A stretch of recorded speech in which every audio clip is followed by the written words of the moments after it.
네, 돌아온 비하인드 뉴스 정치부 이성대 기자와 오늘도 함께하겠습니다. 자, 이 기자 첫 번째 키워드 뭔가요? 네, 첫 번째 키워드 바로 보겠습니다. 자, 누구를 찍으면 누가 된다라는 표시인데요. 네. 자, 지금 선거를 4일 앞으로 다가온 가운데 김문수 후보와 이준석 후보 간의 단일화 사실상 물 건너갔습니다. 이제 3파전이 될 가능성이 커지고 있죠. 자, 그러다 보니까 이 프레임이 다시 부상을 하고 있습니다. 자, 쉽게 도식적으로 좀 설명을 해드리면 동그라미가 3위 후보고 네모를 선두 후보라고 한다고 하면 네. 3위 후보를 찍으면 선두 후보가 당선이 된다. 다시 말해서 사표 심리를 자극하는 전략인데 자, 현재 상황에 좀 대입을 해보면 국민의힘 선거 전략과 유사합니다. 준, 찍, 명. 자, 이준석을 찍으면 이재명이 된다라고 얘기를 하고 있는 건데요. 네. 자, 실제로 사전투표에 돌입하자 국민의힘 일각에서는 이렇게 준, 찍, 명이라는 이 프레임이 나오기 시작했고요. 자, 오늘은 나경원 선대위원장이 직접 언급까지 했습니다. 직접 들어보겠습니다. 결국 저희가 준칙명 하잖아요. 준칙명. 절대 이재명의 대한민국을 막아야 되겠다는 생각이 강해지면 저는 이준석 후보를 찍는 표가 김문수 후보로 옮겨갈 거라고 생각을 하고요. 네, 국민의힘에서 꽤 적극적으로 단일화 구애를 했는데 단일화가 물 건너간 것 같으니 이런 또 프레임이 나오는군요. 그렇습니다. 말씀하신 것처럼 단일화 키를 가지고 있었던 건 이준석 후보입니다. 그런데 단일화 압박을 버티면서 일단 끝까지 완주하는 데 지금 무게를 두고 있는 걸로 네. 보이죠. 자, 그러자 급해진 건 국민의힘입니다. 자, 이준석 후보를 겨냥해서 비판 강도를 높임으로써 이 보수표들이 김문수 후보로 모이게 만드는 전략을 쓰고 있다 이렇게 볼 수 있는 건데요. 당장 이준석 후보의 TV 토론 발언에 대한 비판도 계속했습니다. 나경원 위원장의 발언 계속 들어보겠습니다.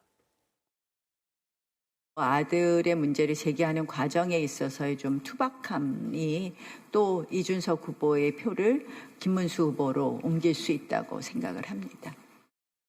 그리고 또 말 나온 김에 어제 이준석 후보 유세 현장에서도 관련된 발언에 대해서 사과하라 이런 또 항의들도 나왔는데 네. 그 장면도 한번 보고 가겠습니다.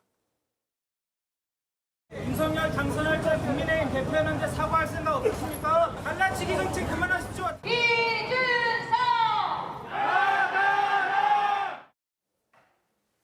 아, 대학가에서 저렇게 나가라 또 이런 외침이 나온 거군요. 근데 이 누굴 찍으면 누가 된다 이런 프레임은 이번만 나오는 건 아니고 대선 때마다 나오는 것 같아요. 그렇습니다. 주로 선거가 막판으로 갈수록 주로 제3후보들이 이 프레임에 자주 걸려 들어가게 되는데요. 당장 지난 대선 같은 경우에 국민의힘 측에서는 안찍명, 안철수를 찍으면 이재명이 된다라고 네. 이야기를 했고 결국에 안철수 후보가 사전투표 전날 단일화를 하게 됐었죠. 자, 그보다 앞서서 2017년 대선 같은 경우에도요. 자, 홍준표 후보 측에서는 안찍문, 안철수를 찍으면 또 안철수네요.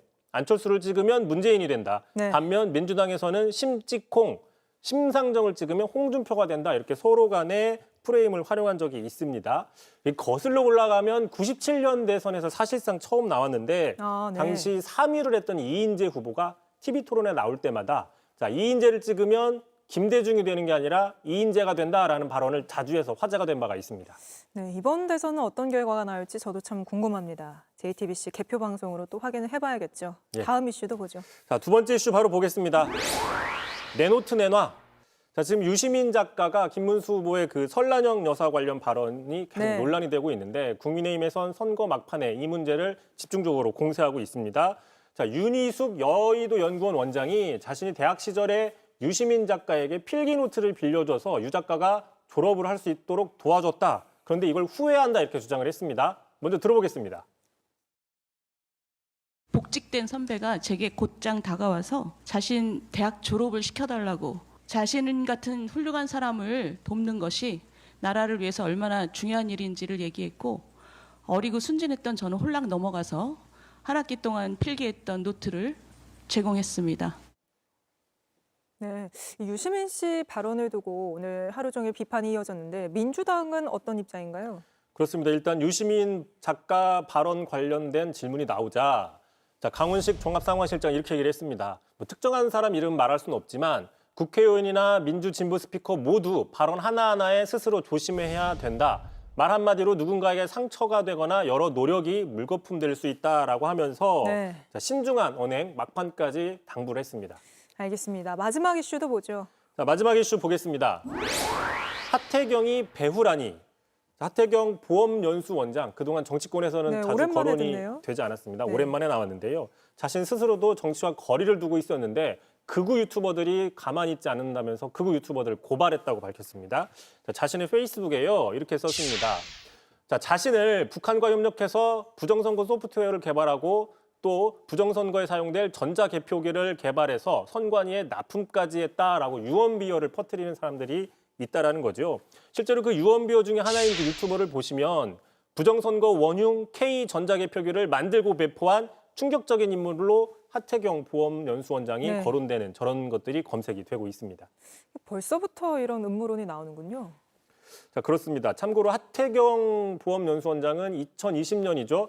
총선 이후에 부정선거 음모론이 본격화될 때부터 강하게 비판해왔던 대표적인 인물입니다. 자, 그래서 제가 직접 한번 물어봤습니다. 그랬더니 그동안 자신이 국민의힘 안에서 누구보다 열심히 부정선거에 대해서 말도 안 된다고 싸워왔는데 그렇게 싸우다 보니까 이 음모론을 주장하는 세력들이 자신을 더 엮는 것 같다라고 얘기를 하면서 이참에 뿌리 뽑기 위해서라도 확실하게 법적 조치를 하겠다라고 밝혔습니다. 네, 알겠습니다. 오늘은 여기까지 들어보겠습니다. 이성대 기자였습니다. JTBC 뉴스를 시청해 주셔서 고맙습니다. 저희는 저녁 6시 30분 뉴스룸에서 뵙겠습니다.